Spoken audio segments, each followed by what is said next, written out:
Savoir vendre ou mourir. La plupart des entrepreneurs, notamment les entrepreneurs agricoles, ne mesurent pas l'impact de la fonction commerciale dans leur entreprise. Oui, les exploitations agricoles sont des entreprises. La force de vente est capitale. Cultiver le meilleur produit et les meilleurs animaux sur le plan qualitatif. Fabriquer les meilleurs produits, offrir les meilleurs services. Mais si vous ne savez pas vendre, ça ne sert à rien. Vous ne gagnerez pas d'argent. Vendre, c'est quoi? Vendre, c'est proposer aux personnes ou organisations les plus indiquées une solution adaptée à leurs besoins. Vendre, c'est proposer un produit ou un service dans lequel on a pleinement confiance en sa valeur. Donc, la vente regroupe toutes les techniques qui permettent de vendre quelque chose à quelqu'un. Dès que vous pensez à votre projet agricole, vous devez penser à comment je vais vendre ma production, à qui vais-je la vendre.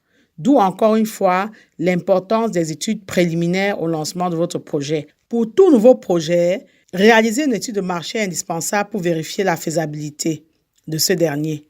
L'objectif est donc de limiter les risques et d'évaluer le potentiel de vente. Vous devrez vous poser au préalable toute une série de questions et y répondre avec précision avant de vous lancer dans un quelconque projet agricole. Qui sont mes concurrents? Qui sont mes potentiels clients? Vais-je m'adresser à des particuliers, à des professionnels? Quelle gamme de produits vais-je vendre et à quel prix? Vers quel circuit de vente vais-je m'orienter? Comment gérer mon organisation logistique pour assurer mes ventes? Quelle communication mettre en place? Etc. On l'a déjà dit et redit sur cette chaîne, ne produisez pas avant de vous demander à qui vais-je vendre. Définissez d'abord votre cible, votre client idéal. Identifiez les moyens de toucher cette cible, obtenez des promesses d'achat et après lancez-vous. Actuellement, c'est la saison des récoltes dans beaucoup de pays.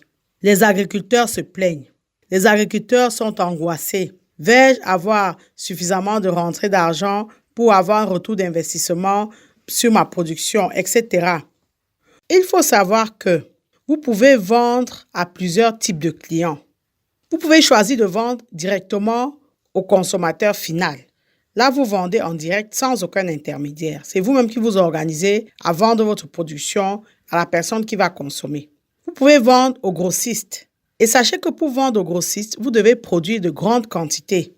Si ce n'est pas le cas, ne pensez même pas à ce type de client. Vous pouvez vendre aux détaillants. Il y a un type de client qui est très intéressant, ce sont les industries. Comme on l'a déjà vu dans plusieurs vidéos, plusieurs produits agricoles rentrent dans la fabrication des produits pharmaceutiques. Vous pouvez vous adresser donc également aux industries textiles, à l'industrie du tabac, aux producteurs de carburant, etc. Sachez que pour vendre aux industriels, non seulement vous devez avoir de gros volumes de production, mais surtout vous devez être capable de respecter véritablement leur cahier de charges. Oui, ils travaillent sur la base de cahier de charges.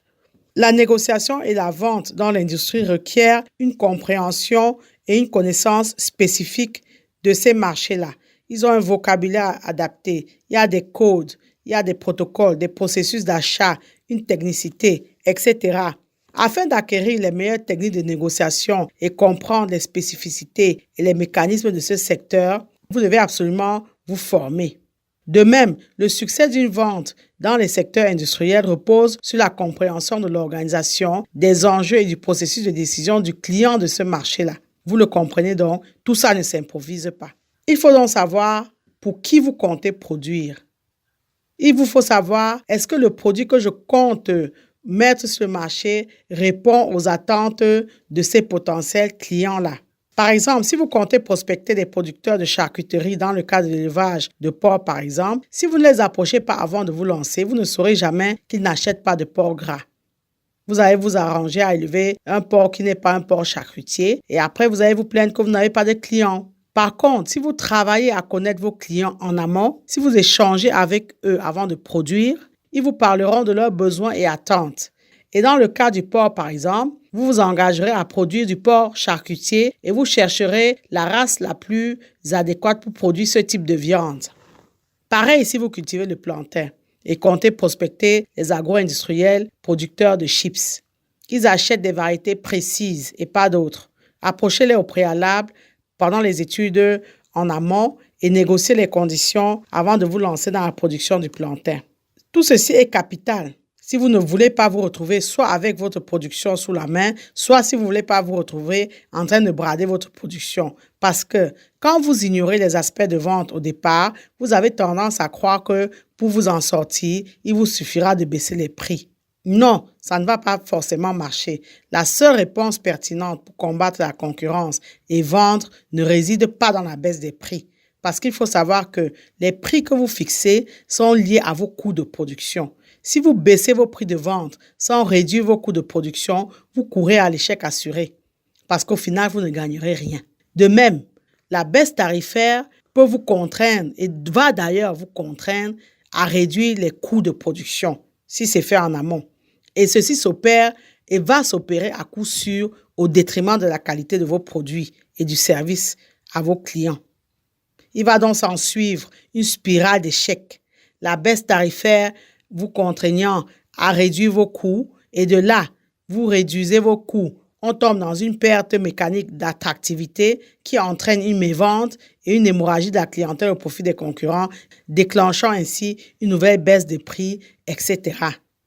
Là, vous allez droit au mur, vous allez forcément mourir. Savoir vendre ou mourir. Vous êtes porteur d'un grand projet dans le domaine de l'élevage porcin, à savoir créer une ferme moderne et industrielle. Vous souhaitez faire l'élevage moderne et industriel de porcs et n'en avez ni l'expérience ni les compétences. Vous élevez déjà les porcs de façon artisanale sans jamais avoir été formé et vous êtes conscient de vos lacunes et manquements et souhaitez évoluer et vous professionnaliser. Vous souhaitez être employé dans une ferme industrielle et moderne comme gérant ou chef d'exploitation. Vous souhaitez encourager un membre de votre famille ou de votre entourage à apprendre le métier d'éleveur de porcs.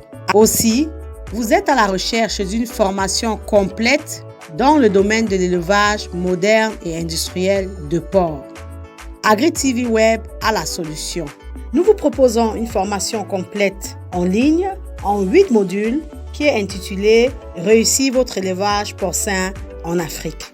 Au terme de la formation, vous serez capable d'assurer le pilotage opérationnel d'un élevage porcin, c'est-à-dire suivre, observer, surveiller, reproduire les animaux, les commercialiser, organiser toutes les activités de l'élevage, enregistrer les performances, alimenter convenablement en fonction des âges, etc.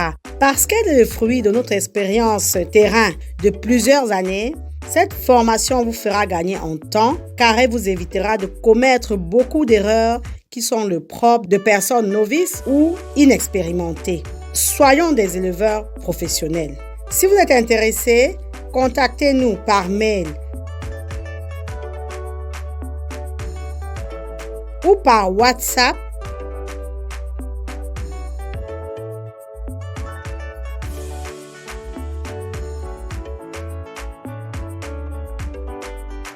Ne l'oubliez jamais, savoir est le point de départ, mais c'est agir qui fait et fera toujours toute la différence. Pourquoi un producteur X est capable de vendre un lapin à 15 000 francs CFA quand vous, par exemple, n'arrivez pas à vendre le même lapin à 5 000 francs? C'est parce que X sait vendre. Vous devez apprendre à vendre. Vous devez recentrer votre management et votre réflexion stratégique sur la raison première de toute entreprise qui est de vendre. Oui, nos exploitations agricoles, nos fermes sont des entreprises. Nous devons savoir vendre. Vous devez développer l'excellence commerciale de votre force de vente et conférer à celle-ci la place, les moyens et l'entraînement que la compétitivité exige. Vous devez payer le prix pour arriver à vendre. Ça veut dire que mettre le prix pour financer la publicité, pour recruter les commerciaux d'élite, etc. Vous devez transformer en commercial chaque personne qui travaille dans votre exploitation agricole. Donc, vous devez apprendre à mettre la conquête et la fidélisation des clients au cœur des préoccupations de tous les membres de l'équipe.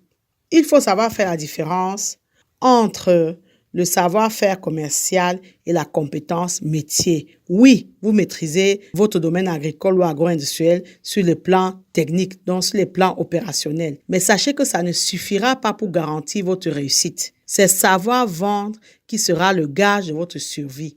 Pour sélectionner les bons circuits de vente, vous devez prendre en compte le produit que vous comptez vendre. Est-ce qu'il est fragile? Est-ce qu'il est facilement périssable, etc. Vous devez tenir compte des quantités, des capacités de livraison. Est-ce que votre champ est enclavé ou pas? Allez-vous pouvoir livrer facilement? Le temps disponible, votre environnement, là où vous cultivez ou là où vous produisez. Est-ce que c'est un environnement très rural? Est-ce que c'est un environnement périurbain, etc. Donc, pour vendre, vous devez faire une liste de vos prospects, dont les personnes que vous comptez prospecter, à qui vous comptez vendre votre production. Vous devez utiliser plusieurs moyens pour parler de votre produit à cette cible, à votre cible, et les convaincre de vous faire confiance et acheter. Et quand on parle de plusieurs moyens, ça part du courrier traditionnel, du courrier électronique, de toutes les actions de publicité, du téléphone, donc de vos appels téléphoniques, d'Internet, etc. Vous l'avez compris. Pour être agriculteur et éviter les désillusions, vous devez, en plus des compétences purement techniques ou opérationnelles, maîtriser d'autres compétences et la vente en est une. Rappelez-vous que si vous ne savez pas vendre en entrepreneuriat, vous allez mourir. Oui, savoir vendre ou mourir, tel est l'enjeu. Qu'est-ce qu'il faut faire? Il faut vous former. Il faut vous faire accompagner. Il faut changer de mindset. Ne pas hésiter à prévoir des budgets significatifs pour mettre en place une force de vente ou pour communiquer. Oui, beaucoup d'entrepreneurs font des économies là où il ne faut pas. Comment allez-vous vendre si on ne sait même pas que vous avez le produit ou le service en question? Or, vous ne pouvez pas faire de publicité ou vous ne pouvez pas faire de communication sans financer ces actions de communication-là. Donc, il vous faut de l'argent pour ça. L'agriculteur d'aujourd'hui ne doit plus considérer uniquement l'agriculture comme une succession de tâches opérationnelles. Il doit concevoir son exploitation agricole comme une entreprise où la fonction commerciale occupe une place de choix. Savoir vendre ou mourir, rappelez-vous en permanence de ceci. On pourra vous donner 1000 idées de business à déployer dans les domaines agricoles et agro-industriels. Si au final, vous ne savez pas vendre votre production, ça ne sert à rien. Nous espérons que cette vidéo vous a été utile, que vous comprenez l'importance de la vente et l'intérêt de s'y pencher. Si c'est le cas, dites-le nous en commentaire. Abonnez-vous à AgriTV Web et activez la cloche de notification pour ne pas manquer nos prochaines vidéos. Comme vous le savez, savoir est le point de départ, mais c'est agir qui fait et fera toujours toute la différence. Maintenant que vous savez, place à l'action.